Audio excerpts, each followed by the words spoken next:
Hello students, good morning to all of you. बेटा, हमारा जो +1 की बिज़नेस का 15 चैप्टर था हमारे बिल्कुल कंप्लीट हो चुके हैं। अभी जो हमें करना है वो 16 चैप्टर है जो हम स्टार्ट करने जा रहे हैं। बेटा 16 चैप्टर को हमें करना है और बहुत ही अच्छे टॉपिक है 16 चैप्टर जो हम पहले डिस्कस भी कर चुके हैं। Life, fire and marine insurance, chapter का नाम है life, fire and marine insurance, ये टॉपिक है आपका। तो लाइफ इंश्योरेंस मैं बता देता हूँ। जो लाइफ इंश्योरेंस है इसके अंदर दो चीज़ें इन्वॉल्व होती है। इसके अंदर जो इन्वॉल्व होती है वो दो चीज़ें इन्वॉल्व होती है। अब दो चीज़ें इन्वॉल्व कौन कौन सी होती है? प्रोटेक्शन और इन्वेस्टमेंट। प्रोटेक्शन एंड इन्वेस्टमेंट, दोनों तरह की चीज़ें इन्वॉल्व होती है। ऐसा नहीं है कि भाई जो इंश्योरेंस, लाइफ इंश्योरेंस पर किया गया खर्चा हमारा वो भाई खाली प्रोटेक्शन है। बेटा दोनों ही चीज़ें होती है। ये में इंश्योरेंस जो होती है हमारे प्रोटेक्शन भी क्रिएट करती है और बेटा हमारी इन्वेस्टमेंट भी होती है, एक तरीके से आपका पैसा इन्वेस्ट है। ठीक है, तो लाइफ इंश्योरेंस में दोनों तरह की जो एक्टिविटी होती है वो इन्वॉल्व होती है। एक प्रोटेक्शन, हमें सेफ्टी एंड सिक्योरिटी प्रोवाइड करता है इंश्योरेंस, और एक तरीके से इस पर किया गया खर्चा, it's not a wastage. Insurance पर किया गया खर्चा बेटा हमारा वेस्टेज नहीं होता है, बल्कि हमारी इन्वेस्टमेंट होती है। हमारा पैसा एक तरीके से इन्वेस्ट हो गया है यहाँ पर। ठीक है, तो अभी जो हम सबसे पहला टॉपिक पढ़ने चलेंगे वो है बेटा हमारे पास लाइफ इंश्योरेंस। मीनिंग ऑफ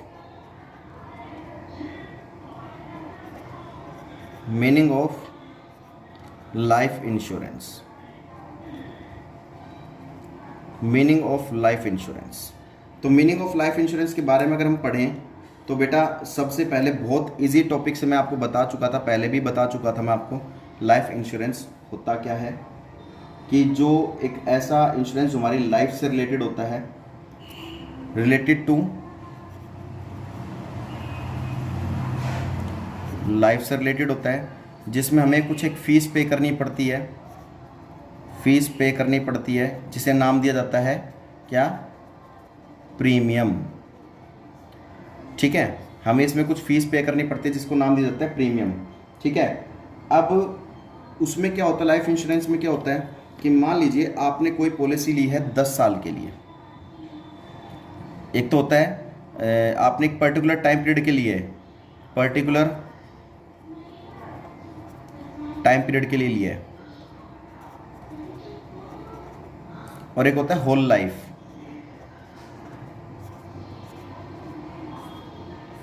देखिए पर्टिकुलर टाइम पीरियड क्या हो गया कि भाई आपने 10 साल, 12 साल, 15 साल, 5 साल, 8 साल, 20 साल, 25 साल, एक पर्टिकुलर टाइम पीरियड हो गया आपका।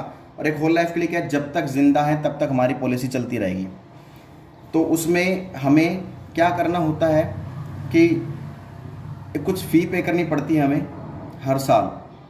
अगर 10 साल के लिए किया है तो यहाँ पे तो पर्टिकुलर टाइम पीरियड में 10 साल तक के लिए आपको फीस पे करनी पड़ती है। और होल लाइफ के लिए है तो होल लाइफ आपको जब तक जिंदा रहोगे तब तक आप पॉलिसी पे करते रहोगे। और इन केस आपके साथ कोई भी मिस हैपनिंग होती है, कोई भी लॉस होता है, कोई भी डेथ होती है कोई, तो उस केस में आपको कंपनी, जो इंश्योरेंस कंपनी है वो आपको पे करती है। ठीक है, अब बात यह जाती है, एक तो मान लीजिए आपने 10 साल के लिए कोई पॉलिसी ली है, 10 ईयर के लिए कोई पॉलिसी ली है कि भाई 10 साल की लाइफ पॉलिसी है कि 10 साल से पहले अगर मेरे साथ कोई मिसहैपनिंग होती है, कोई व्यक्ति मर जाता है तो कंपनी उसको क्लेम करेगी। 10 ईयर्स और डेथ, विच एवर इज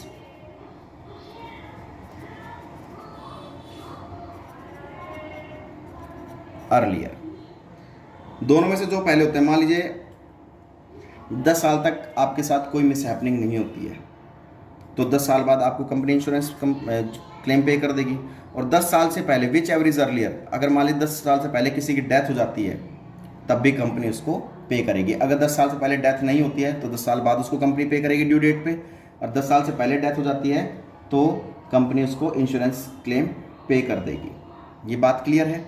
यहाँ तक बात समझ में आ गई आपको? तो चलिए बेटा, लाइफ इंश्योरेंस प्रीमियम था, इसके बारे में बता दिया मैंने आपको।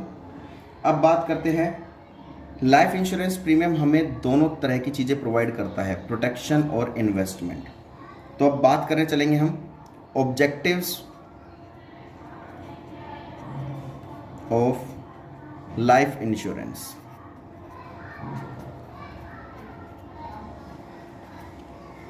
ऑब्जेक्टिव्स ऑफ लाइफ इंश्योरेंस, तो मैंने पहले बताया था लाइफ इंश्योरेंस करवाने का हर व्यक्ति, देखो हर व्यक्ति लगभग हर अपना कोई लाइफ को सिक्योर रखने के लिए वो इंश्योरेंस करवाते हैं। तो लाइफ इंश्योरेंस को करवाने का हमारा मेन ऑब्जेक्ट क्या होता है? मेन ऑब्जेक्ट बेटा, इसके दो ऑब्जेक्ट मेन होते हैं, इसके दो मेन ऑब्जेक्ट होते हैं। एक तो प्रोटेक्शन ऑब्जेक्टिव,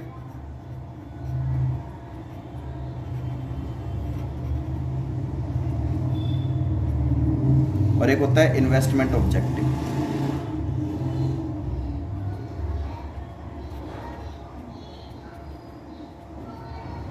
दो ऑब्जेक्टिव हमारे पास आते हैं इसके, एक तो प्रोटेक्शन ऑब्जेक्टिव आता है और एक आता है हमारे पास इन्वेस्टमेंट ऑब्जेक्टिव।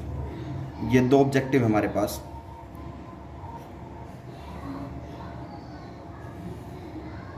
ये बात क्लियर है?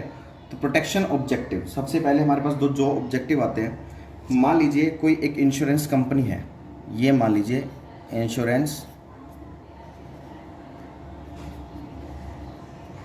इंश्योरेंस कंपनी है ये, ठीक है।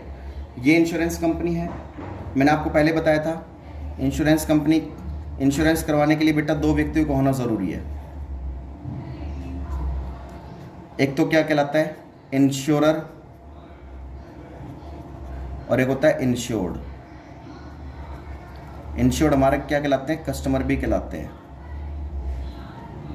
ठीक है। इंश्योरर कौन होता है? जो इंश्योरेंस करता है। इंश्योरेंस करने वाला इंश्योरर कहलाता है, और जिसका इंश्योरेंस किया जाता है कस्टमर, वो इंश्योर्ड होता है। अब प्रोटेक्शन ऑब्जेक्टिव मतलब क्या होता है बेटा? प्रोटेक्शन एक तरीके से the main objective of the life insurance और any other type of insurance to provided to protection.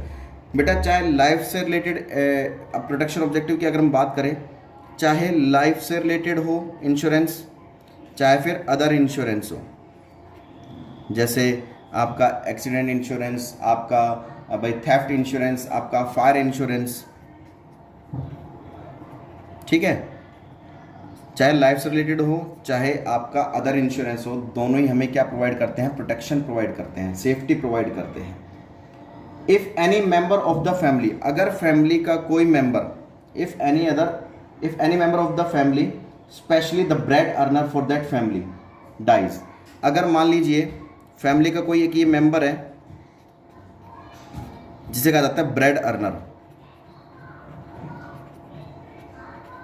Bread earner कौन होता है? जो बेटा घर में कमाने वाला होता है। अगर इसकी डेथ हो जाती है, अगर इसकी डेथ हो जाती है, अगर इसकी डेथ हो जाती है, तो उस केस में क्या होता है बेटा? The family has to face a lots of problems. अगर मान लीजिए कमाने वाला भी व्यक्ति भी यही है और इसके साथ कोई मिस हैपनिंग हो जाती है, इसकी डेथ हो जाती है, इसकी डेथ हो जाती है, तो बेटा और बाकी जो इसके जो फैमिली मेंबर उसको बहुत सारी प्रॉब्लम्स क्रिएट होती हैं, प्रॉब्लम्स क्रिएट हो जाती है, ठीक है। अब प्रॉब्लम्स क्रिएट होती हैं तो उस केस में क्या होगा? Though it is impossible to bring back that person to life, yet the economic loss arising out of the death can be minimise with the help of the life insurance. तो उसके family member वालों को किस तरह की help मिलेगी? अगर उसने अपना इंश्योरेंस करा रखा होगा तो कंपनी उसके फैमिली मेंबर को, उसकी वाइफ को या उसके बच्चों को इंश्योरेंस यानी कि मनी पे कर देगी, जिससे कि वो अपना गुजारा चला सकते हैं, यानी कि प्रोटेक्शन मिल गई। इसके जो मेन कमाने वाला था, अगर उसकी डेथ हो जाती है तो फैमिली वालों को बहुत सारी प्रॉब्लम क्रिएट हो जाती है, तो उनकी प्रॉब्लम को दूर करने के लिए इंश्योरेंस कंपनियों को क्या कर देगी? क्लेम कर देगी, पैसा दे देगी, ताकि वो अपनी लाइफ गुजार सके। और इन्वेस्टमेंट ऑब्जेक्टिव क्या होता है? देखिए, life insurance not only provides protection from future risk but it is also a good medium of investment. खाली ऑब्जेक्ट इसका प्रोटेक्शन प्रोवाइड करना नहीं है, बल्कि इसका ऑब्जेक्ट इन्वेस्टमेंट भी है। देखिए, अगर आप अपना पैसा कहीं लाइफ इंश्योरेंस पर खर्च कर रहे हैं तो इट्स नॉट अ वेस्टेज, ये कोई आपका वेस्टेज नहीं है, ये वेस्टेज नहीं है, बल्कि आपकी इन्वेस्टमेंट है कि आप अपना पैसा कहीं ना कहीं स्मॉल अमाउंट में आप जोड़कर अपना पैसा, आपने अपना पैसा स्मॉल अमाउंट